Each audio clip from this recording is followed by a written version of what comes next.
Hey friends, welcome to school wedge. आज इस video में हम बात करेंगे कुछ इंपॉर्टेंट ईडियम्स के बारे में।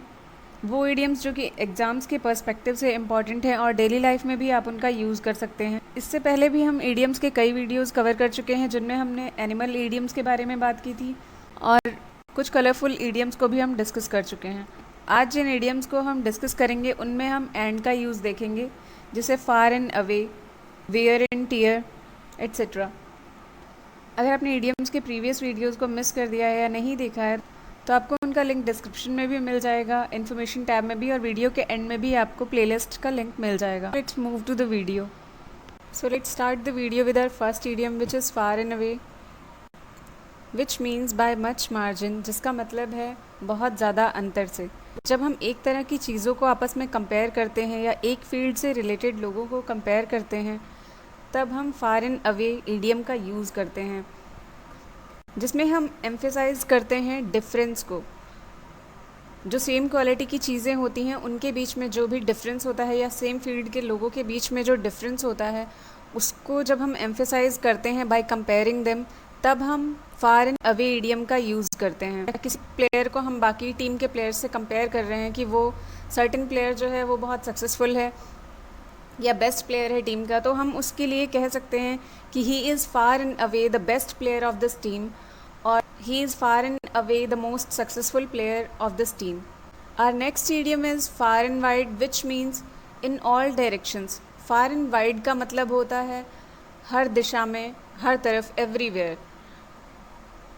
अगर हम लोगों के लिए इसे यूज़ करते हैं कि कहीं पे लोग बहुत दूर दूर से, हर तरफ से लोग आ रहे हैं, तो हम उसके लिए भी फार एंड वाइड का यूज़ कर सकते हैं। और अगर हम फेम के लिए, फ्रेगरेंस के लिए, ऐसी चीज़ें जो स्प्रेड होती हैं, दूर दूर तक फैलती हैं, उनके लिए हम फार एंड वाइड का यूज़ कर सकते हैं। सपोज़ किसी का नाम बहुत पॉपुलर है जिसे लोग हर जगह पे जानते हैं, या उसका फेम बहुत फेमस है कोई इंसान दूर दूर तक, तो उसके लिए हम फार एंड वाइड का यूज़ कर सकते हैं। जैसे his fame spread far and wide, उसका फेम जो है वो चारों तरफ फैला हुआ है, हर तरफ फैला हुआ है। Our next idiom is far and near, which means from distant places, मतलब दूर दूर से, हर जगह से, डिफरेंट प्लेसेस से। तो अगर हम फार एंड नियर को लोगों के कॉन्टेक्स्ट में ले तो यहाँ पे far and wide and far and near दोनों को हम ऑलमोस्ट सिमिलर सेंस में यूज़ करते हैं। जब दूर दूर से लोग आते हैं या हर तरफ से लोग आते हैं जहाँ पे, तो वहाँ हम फार एंड नियर का यूज़ भी कर सकते हैं। जैसे people come from far and near to hear president, दूर दूर से लोग प्रेसिडेंट को सुनने के लिए आए हैं। या किसी भी इशू के लिए जब लोग दूर दूर से कनेक्ट होते हैं या दूर दूर से आते हैं तो हम उसके लिए फार एंड नियर का यूज़ कर सकते हैं। Our next idiom is fast and furious, which means quickly, energetically और लाइवली।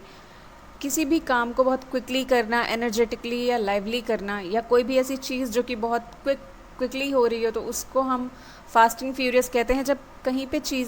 जब कई सारी चीज़ें एक साथ बहुत जल्दी जल्दी हो रही हों तो हम उसके लिए फास्ट एंड फ्यूरियस का यूज़ करते हैं।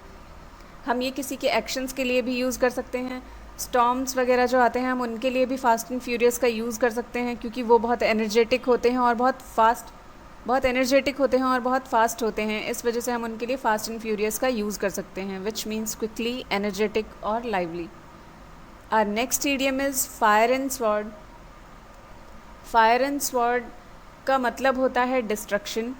फायर एंड स्वॉर्ड का मतलब होता है डिस्ट्रक्शन और to go on rampage with intention of physical damage. किसी भी तरह का फिज़िकल डैमेज पहुंचाना किसी चीज़ को, या इतने गुस्से में आना कि फ़िज़िकल डिस्ट्रक्शन करने लगना, इसके लिए हम यूज़ करते हैं फायर एंड स्वॉर्ड का।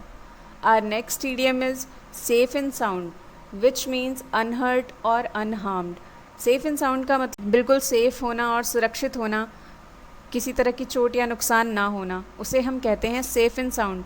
अगर आपकी हेल्थ अच्छी है तो आप सेफ़ एंड साउंड है।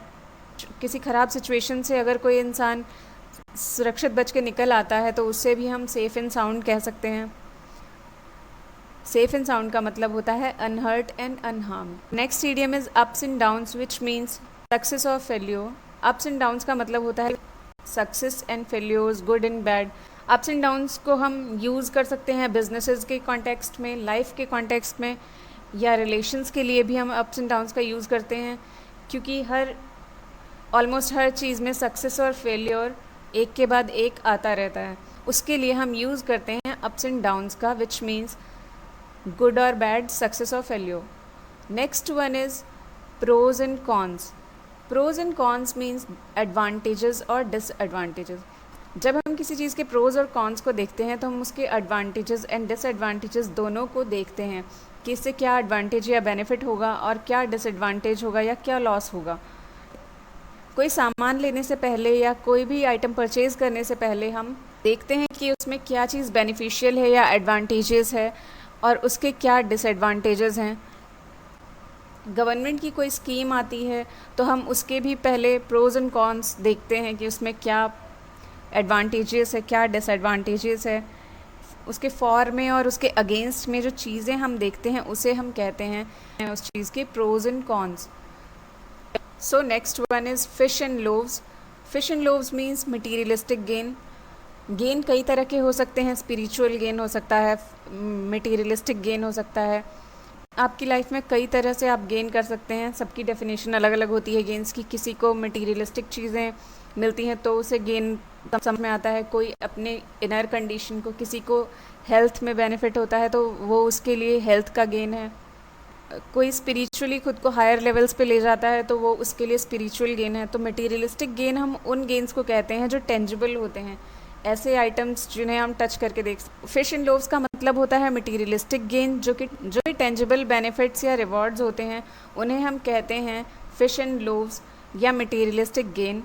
Next one is wear and tear, which means damage. Wear and tear की बात करें तो इसका मतलब है damage, and damage as a result of it being used normally. का किसी भी चीज़ को जब हम नॉर्मली या रेगुलरली यूज़ करते हैं तो उस ऑर्डिनरी यूज़ से जो चीज़ों में डैमेज हो जाता है, क्लोथ्स में, बुक्स में, किसी फर्नीचर पे आप रेगुलर यूज़ कर रहे हैं, कुछ टाइम बाद वो चीज़ अपने आप डैमेज होने लगती है धीरे धीरे, और फिर वो चीज़ डिस्ट्रॉय हो जाती है, फिर आप नई चीज़ लेकर आते हैं। तो वो जो डैमेज होता है रेगुलर यूज़ से किसी चीज़ का, over a period of time धीरे धीरे चीज़ें डैमेज होती हैं, उस डैमेज को हम कहते हैं wear and tier. Our next idiom is null and void, which means ineffective और invalid। किसी भी चीज़ का invalid हो जाना या ineffective हो जाना after certain period of time, कुछ टाइम पीरियड के बाद किसी भी चीज़ का ineffective या invalid हो जाना। मोस्टली हम null and void को यूज़ करते हैं लीगल कॉन्ट्रैक्ट्स और legal agreements, legal contracts and legal agreements के कॉन्टेक्स्ट में। जब कोई एग्रीमेंट या कोई लीगल कॉन्ट्रैक्ट इनफेक्टिव हो जाता है या ख़त्म हो जाता है, उसका टाइम पीरियड कंप्लीट हो जाता है, तो हम उसके लिए नल एंड वॉइड का यूज़ करते हैं। Next one is high and low, which means everywhere, मतलब हर जगह। हाई एंड लो का मतलब होता है हर जगह। इसे आप फार एंड वाइड से कंफ्यूज मत करिएगा, which also means everywhere, but वहाँ पे वाइड को हम यूज़ कर रहे थे डिस्टेंट प्लेसेस के लिए। यहाँ पे हाई और लो में जिस एवरीवेयर की हम बात कर रहे हैं वो हम अपने आसपास हर जगह की बात कर रहे हैं। यहाँ एवरीवेयर का मतलब है अपने सराउंडिंग में, अपने आसपास हर जगह। This means high and low. Suppose आपका कोई सामान नहीं मिल रहा है, किसी चीज़ को अपने आसपास हर जगह पे ढूंढना, उसे हम कहते हैं high and low. High and low का मतलब होता है एवरीवेयर। इसके लिए एक और ईडियम है जिसे हम कहते हैं एवरी नूक एंड कॉर्नर, मतलब हर कोने पे या हर जगह पे। Our next idiom is fair and square, which means honest और अबव बोर्ड, मतलब ईमानदारी से लीगली किसी चीज़ को कंप्लीट करने को हम कहते हैं फेयर एंड स्क्वायर। जब आप किसी चीज़ को पूरी ऑनेस्टी के साथ लीगल तरीके से कंप्लीट करते हैं या एक स्टैंडर्ड फॉलो करते हैं किसी चीज़ को, किसी भी चीज़ में अगर आप एक स्टैंडर्ड फॉलो करते हैं, प्रॉपर वैल्यूज़, ऑनेस्टी के साथ उस चीज़ को कंप्लीट करते हैं विदाउट एनी चीटिंग, तो हम उसे कहते हैं fair and square. Next one is blow hot and cold. Blow hot and cold means be unreliable और to behave inconsistently. Blow hot and cold का मतलब होता है अनरिलायबल होना या इनकन्सिस्टेंट बिहेवियर शो करना, मतलब एक्सट्रीम इमोशंस या एक्सट्रीमिटी ऑफ ओपिनियंस को शो करना। फ्रीक्वेंटली आप किसी चीज़ के बारे में अपना मूड चेंज करते रहें, आप क्लियर ना हो किसी चीज़ को लेके, चीज़ पे हम भरोसा नहीं कर सकते, उसके लिए हम अनरिलायबल का यूज़ करते हैं। अगर आप अपने बिहेवियर में इनकंसिस्टेंट हैं, सडनली आप कह रहे हैं कि कोई चीज़ अच्छी है, फिर उसके अगेंस्ट में आप बोल रहे हैं, तो आप अनरिलायबल कहलाएंगे। और जिसके लिए हम ईडियम का यूज़ करते हैं ब्लो हॉट एंड कोल्ड, मतलब आपका मूड जो है वो स्टेबल नहीं है, आपका ओपिनियन स्टेबल नहीं है किसी चीज़ को लेके, वहाँ पे हम यूज़ करेंगे ब्लो हॉट एंड कोल्ड या unreliable. Play fast and loose means one who often changes one's opinion, or to behave in clever and dishonest way, or to treat something or someone without care। जब हम किसी चीज़ को care के साथ handle नहीं करते तो हम वहाँ पे यूज़ करते हैं फास्ट एंड लूज़ का। जब किसी ऐसे इंसान की बात करनी हो जो फ्रीक्वेंटली अपने ओपिनियन को चेंज करता रहता हो, तो उसके लिए भी हम फास्ट एंड लूज़ का यूज़ करते हैं। प्ले फास्ट एंड लूज़ को मोस्टली हम यूज़ करते हैं जब हम किसी इंसान को या किसी चीज़ को केयरलेसली हैंडल करते हैं। तो our next idiom is play ducks and drakes, which means to waste। play ducks and drakes के कई मीनिंग्स हैं। play ducks and drakes का मतलब होता है to use recklessly, to किसी को पुअरली ट्रीट करना, बुरी तरह से ट्रीट करना। डिसऑनेस्टी को के लिए भी हम यूज़ करते हैं, तो उसके लिए भी हम प्ले डक्स एंड ड्रेक्स का यूज़ करते हैं। जनरली जब कोई फ्री बैठा होता है किसी पॉन्ड या लेक के पास, फ्रीली बैठ के जब आप उस पर स्टोन को स्पिन करवाते हैं, तो उस गेम के लिए भी हम प्ले डक्स एंड ड्रेक्स का यूज़ करते हैं।